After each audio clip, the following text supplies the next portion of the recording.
Hi, my name is Shashi Jan, and I'm the TYE Young Entrepreneurs Global Education Director. I'd like to welcome you to the TYE Global Competition for 2020, and thank you for offering your time and your insight as a judge of our student teams. In this presentation, I'll go over the TYE program, the global competition, and your responsibilities as a judge. Let's get started. So what is the TYE Young Entrepreneurs Program, or TYE? It's a global program designed to teach high school students about innovation and entrepreneurship through an invention education curriculum. TYE operates in 30 cities worldwide with more than 1,800 students each year. Each chapter teaches from the same curriculum and are united by the same guiding principles, but each one provides a different learning experience. For example, each chapter teaches for anywhere from 2 to 7 months, depending on the local needs, but each one ends in a competition in which student teams present their business concepts and their prototypes. One team from each chapter is sent to the global competition for which you are a judge. So what happens in those 2 to 7 months?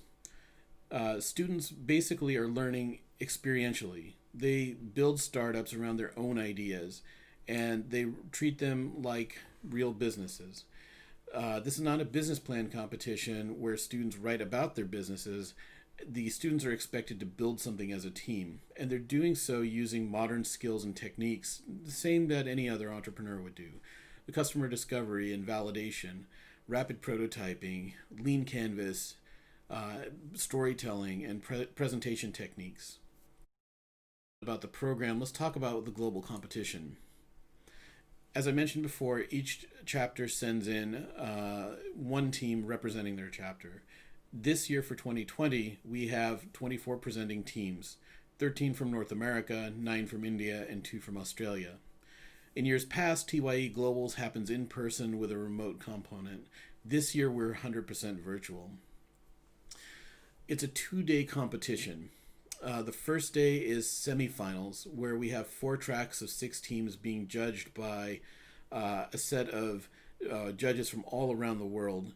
And the top 2 teams from each track will be sent on to day 2, which is our finals. So it's a single track of 8 teams, and it'll be judged by a different set of judges, again, from all around the world. There's going to be prizes awarded to the top teams for excellence in the various judging criteria, and we'll get into that in a moment. It's an exciting time to see how far the students have come. The team deliverables, as communicated to the teams, are threefold. Number 1 is a presentation. This presentation is 10 minutes long. It's pre-recorded, and it encompasses all of the different aspects that we ask the students to learn. This one is really focused around telling the whole story about the business. The second deliverable is a Maker Faire demo video. This is 3 minutes long, also pre-recorded. This video is meant to look at what the students built in depth, and to discuss how they iterated on the product and any features that they may not have been able to discuss at length in the bigger presentation. The third deliverable is an elevator pitch. This is a chance for the students to basically explain what they're doing in 60 seconds. And this is done live during day 1 of the semifinals. Let's talk logistics for a moment. We're using Zoom as a platform for video conferencing. There will be one Zoom conference link for each track, and you'll be responsible for joining that track.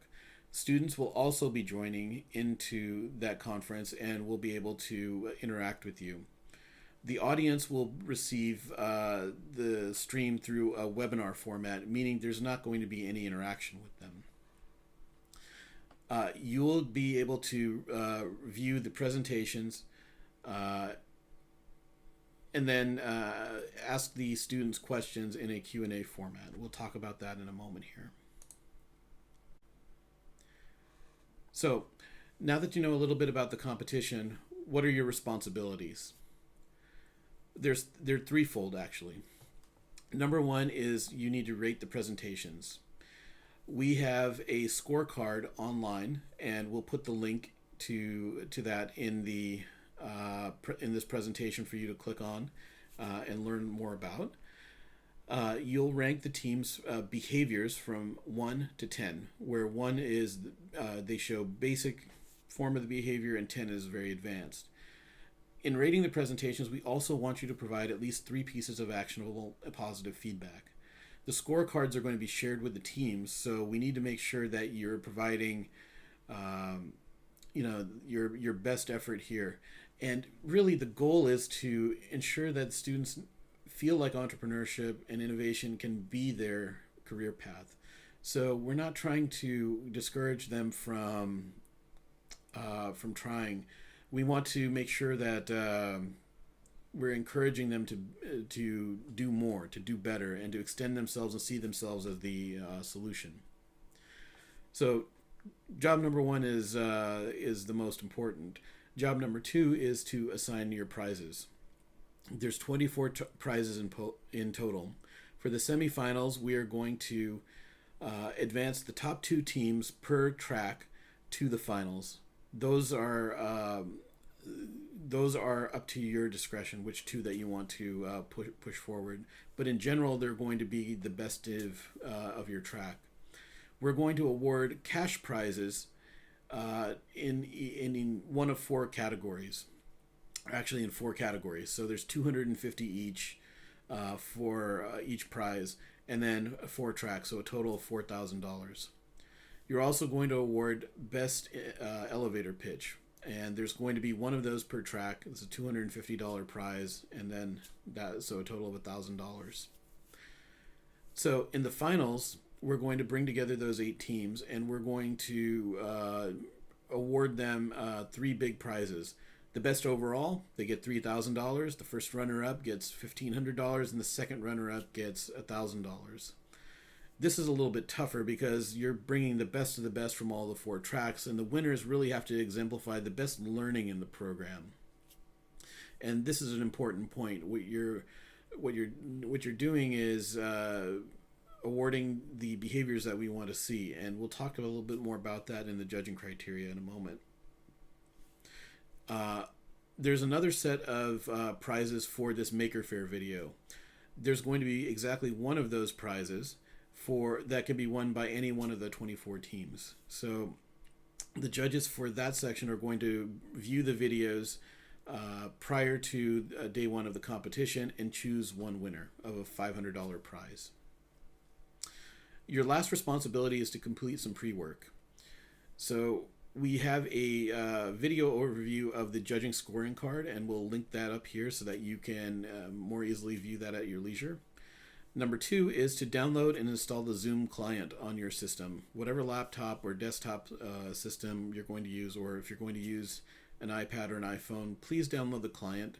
It's really difficult to operate the system online in the web browser, and this will really help us if you can do this before the event.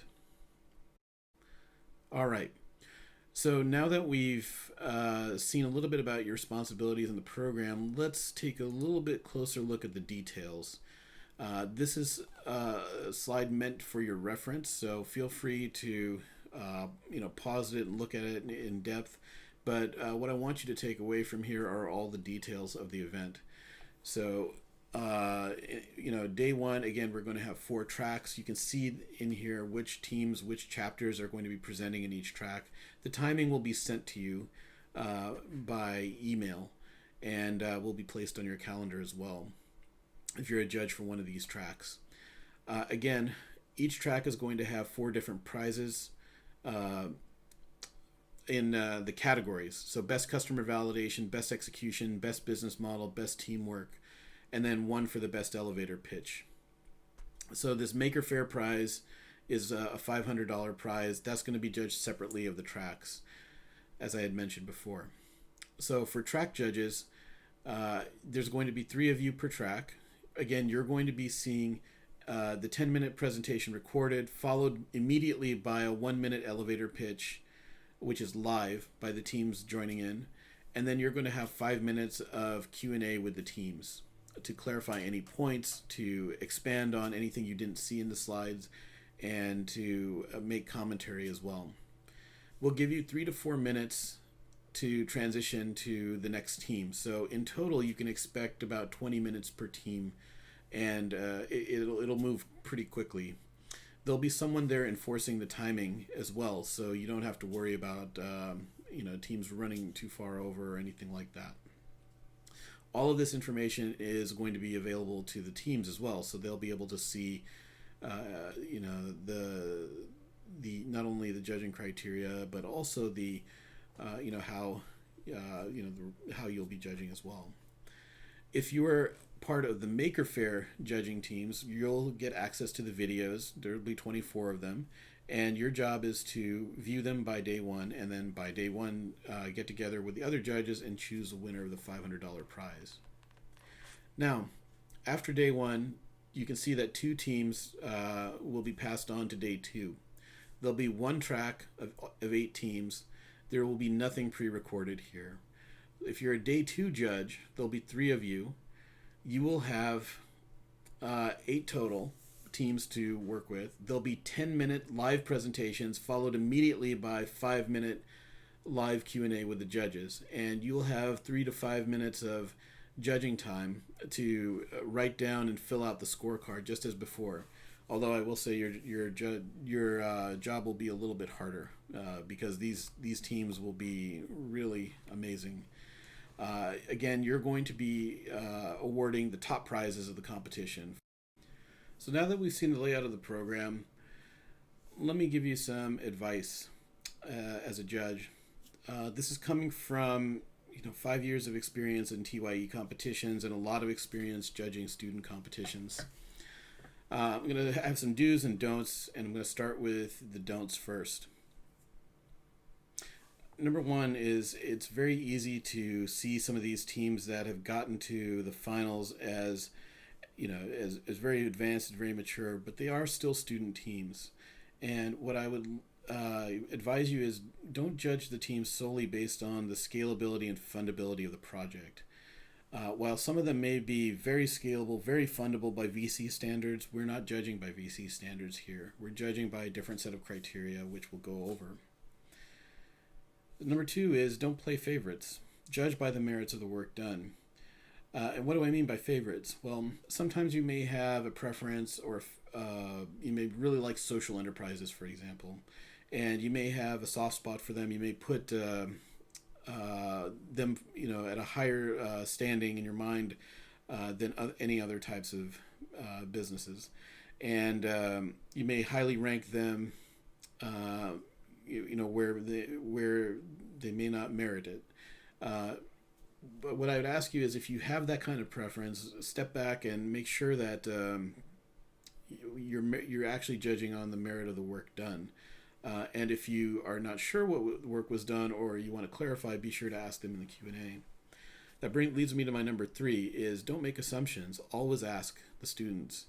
One big thing you can ask them is, if you see a lot of work that has been done in the program, you can ask them who has done the work in your team.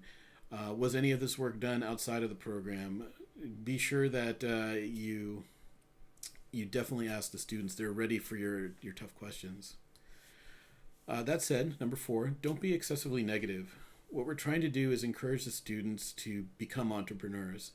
And constructive criticism definitely helps you grow, but sometimes it can tamp down enthusiasm, make the students self-select out. So if you have negative feedback, definitely give it to them, but make sure it's done in a constructive and positive as possible manner.